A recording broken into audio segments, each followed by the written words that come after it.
이 큰 덩치를 기반으로 튼튼한 하체가 마련되어야 되는데, 4매틱 상치 4륜 구동이 기본적으로 적용되어 있고 에어 서스펜션까지 함께 탑재가 되어 있다 보니까 부드러운 승차감을 덩치 큰 SUV에서도 즐길 수 있다는 것도. 반갑습니다. 여러분들의 차량 쉽고 빠르게 출고해드리고 있는 니스얀놀자 안 팀장입니다. 오늘 보여드릴 차량은 벤츠의 GLS라는 모델입니다. 현재 GLS 같은 경우에는 지금 보이시는 이 차량처럼 GLS 450, 그리고 GLS 450D, 그리고 8기통으로 구성된 GLS 580, 이렇게 세 가지 트림과 GLS 600 마이바흐 모델로 해서 판매하고 있는 상황입니다. 일단 GLS 자체가 SUV에서도 이제 가장 최상위 모델인 S클래스급으로 이제 판매를 하고 있는 상황이다 보니까 기본 구성 가격대만 해도 1억 5천이 넘어가는 상황이고요. 지금 보이시는 이 가솔린 모델 같은 경우에는 25년식 기준으로 1억 5,760만 원으로 판매를 하고 있는 상황입니다. 여기서 가장 중요한 점은 프로모션이라 할 수 있을 것 같은데, 프로모션의 경우 1,250만 원에서 혹은 1,300만 원까지도 현재 진행이 되고 있는 상황이며, 이 정도 할인율은 X7과 비교했을 때 약간 좀 비슷한 정도라고 봐주시면 좋을 것 같습니다. 자, 일단 GLS 450 이번에 진행하신 고객님께서는 기존에도 벤츠를 구입을 하시고 이번 차량도 패밀리카를 위해 하나 더 추가로 구매를 하신 상황입니다. 이전에는 E클래스를 구매를 하셨는데 그게 한 4년 전 정도에 구매를 하셨었어요. 하지만 이번에도 사업이 좀 잘 되시고 가족 단위가 늘어나다 보니까 더 큰 차량으로, 즉 패밀리카로 이용하기 위해서 이번에 GLS 450으로 결정을 내려주셨습니다. 자, 리스놀자 안 팀장도 아마 이 영상이 업로드 될 시점에서는 한 아이의 아빠가 되어 있을 것 같습니다.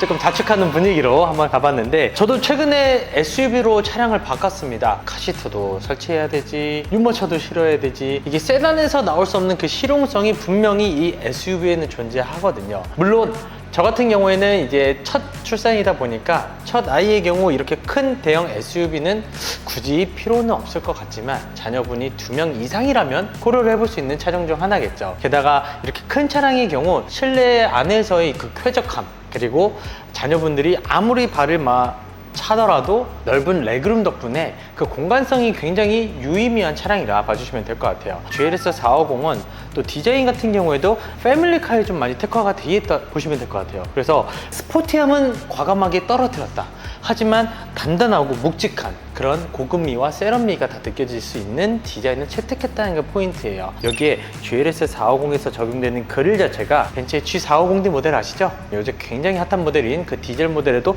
똑같이 적용된다는 점. 그래서 이게 처음에는 이질감이 느껴졌지만 보면 볼수록 생각보다 괜찮네 라는 생각이 들고, 혹시라도 이 그릴 하나가 좀 별로라고 하시는 분들은 안 팀장이 세로 그릴로도 시공을 따로 해드릴 수 있으니까 이 부분은 서비스로 해줄 수 있다는 점 참고해주시면 좋을 것 같습니다. GLS 450은 말씀드린 대로 플래그십 SUV입니다. 그래서 일반 대형 SUV보다 한층 넓은 실용성과 더 긴 전장, 그리고 더 높은 전고를 자랑한다는 게 포인트를 할 수 있을 것 같은데요. 특히나 이 큰 덩치를 기반으로 튼튼한 하체가 마련되어야 되는데 22인치 휠을 사용하면서 그걸 기반으로 잡고 갑니다. 이 22인치 휠뿐만 아니라 4매틱 상치 4륜 구동이 기본적으로 적용되어 있고 에어 서스펜션까지 함께 탑재가 되어 있다 보니까 부드러운 승차감을 덩치 큰 SUV에서도 즐길 수 있다는 것도 상당히 좀 매력적인 포인트라 할 수 있을 것 같고요. 패밀리카 사용하기 위해서는 승하차에 대한 부담을 최소화시켜야겠죠. 고정식 사이드 스텝이 기본적으로 들어갑니다. 그 외적으로 액티비티한 스포츠를 더 즐길 수 있게끔, 혹은 짐을 최대한 극대화시킬 수 있게끔 루프렉도 기본적으로 적용이 되어 있는데, 차체가 워낙 크다 보니까 루프렉에 실을 수 있는 짐들도 굉장히 더 유의미해졌다, 용량이 좀 더 많이 실을 수 있다는 것도 또 하나의 장점이라 볼 수 있을 것 같습니다. 제가 항상 말씀드렸지만 벤츠의 후면부 디자인은 대부분 비슷하게 생겼다. 이걸 약간 작게 만들면 GLC, GLB 이런 식으로 구분할 수 있게끔 큰 틀에 대한 디자인은 거의 비슷하다 보면 될 것 같고요. GLS는 일단은 크기가 압도적으로 크기 때문에 듬직한 느낌들, 안전함에 대한 느낌 같은 것도 확실히 후면부에서 잘 느껴지는 게 포인트를 할 수 있을 것 같아요. 큰 덩치만큼이나 트렁크 공간 한번 보시면 이렇게, 용품을 이렇게 많이 실었는데도 좁아 보이는 거는 3열 시트가 폴딩이 되어 있기 때문이다. 대부분은 아마 이 3열 시트에 대한 공간을 폴딩을 해둘 거예요.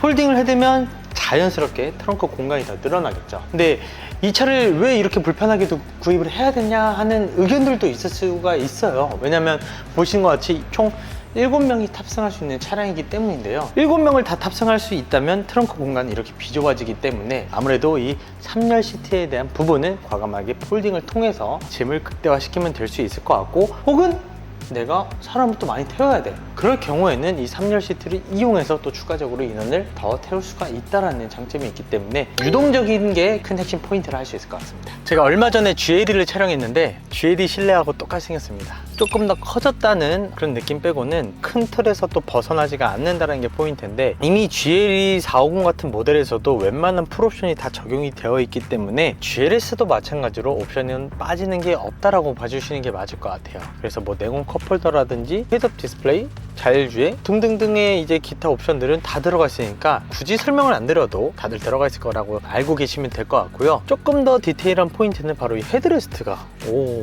이게 순정으로 또 들어가요. GLE 같은 경우 이렇게 들어가진 않는데 이 쿠션 하나 들어가는 게 2천만 원 더 준다? 그건 아니겠죠. 근데 일단 가격이 비싼 만큼 S클래스에서도 이렇게 헤드레스트 이 쿠션이 공짜로 들어가거든요. 그래서 GLS도 마찬가지로 적용을 시켜준 게 아닐까 싶은데, 중요한 거는 시트입니다. 지금 보시는 이 시트 같은 경우에 블랙 시트로 기본 구성이 되어 있지만 브라운이나 베이지 시트로 가면 추가 비용이 73만 원이 발생합니다. 제가 누누이 말씀드리자면 벤츠만 유일하게 현재 시트 옵션 추가 비용을 받고 있어요. 저는 개인적으로 개선이 되었으면 좋겠다 라고 지난번 영상에서도 언급한 바가 있지만 당장에는 개선되지는 않을 것 같고, 앞으로 나올 뭐 페이스 리프트라든지 풀 체인지 모델에서는 소비자들의 지갑을 열 수 있게끔 할 수 있는 그런 부분들로 적용했으면 좋겠다라는 게 개인적인 바람입니다. GLS의 진짜 포인트는 2열 시트부터라고 좀 강조드리고 싶은데요. 기본적으로 리클라이닝 혹은 앞뒤 좌석까지도 충분히 조작이 가능하게끔, 여기에 헤드레스트까지도 조작이 가능하게끔 버튼형이 물리적으로 존재하기 때문에 뒷좌석에서도 유리한 포지션을 만들 수 있다는 게 좋은 것 같아요. 여기 부메스터 사운드는 기본이고요. 통풍 시트, 열선 시트까지도 가능합니다. 벤츠가 웬만해서는 2열 시트에서도 통풍 시트가 잘 안 들어가기로 유명한데, 이 GLS에는 기본적으로 들어간다는 게 굉장히 호의적이라 할 수 있을 것 같습니다. 그리고 좀 상당히 좀 고급스러운 부분이 바로 이 암레스트 쪽에서 느껴볼 수 있거든요.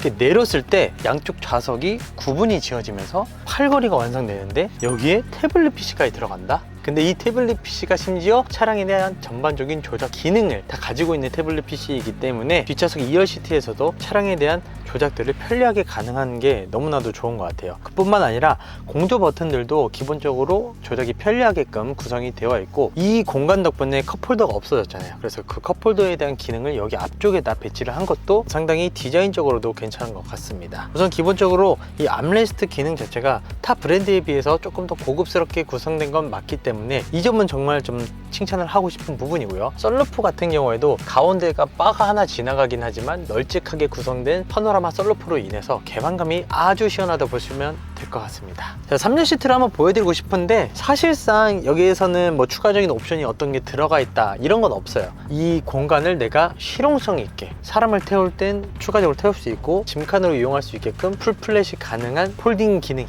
탑재가 되어 있기 때문에 이 부분만 그냥 좀 알고 가셔도 충분할 거라 생각됩니다.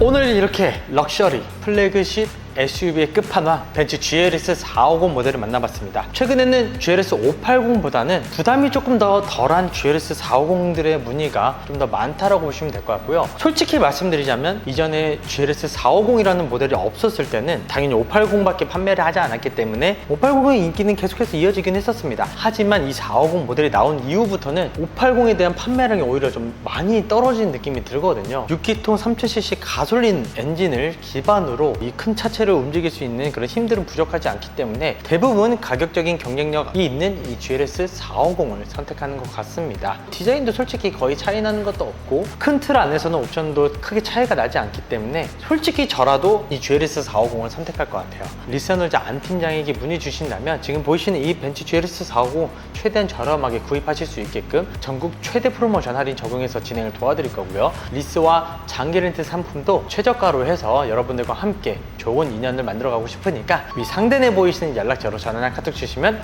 빠른 출고, 빵빵한 서비스, 그리고 행복한 출고까지 약속드리도록 하겠습니다. 오늘 준비한 영상은 여기까지고요. GLS 450 영상이 도움이 되셨다면 구독과 좋아요, 알림 설정 꼭 부탁드리고 다음에 또 좋은 영상으로 찾아뵙도록 하겠습니다. 감사합니다. 끝!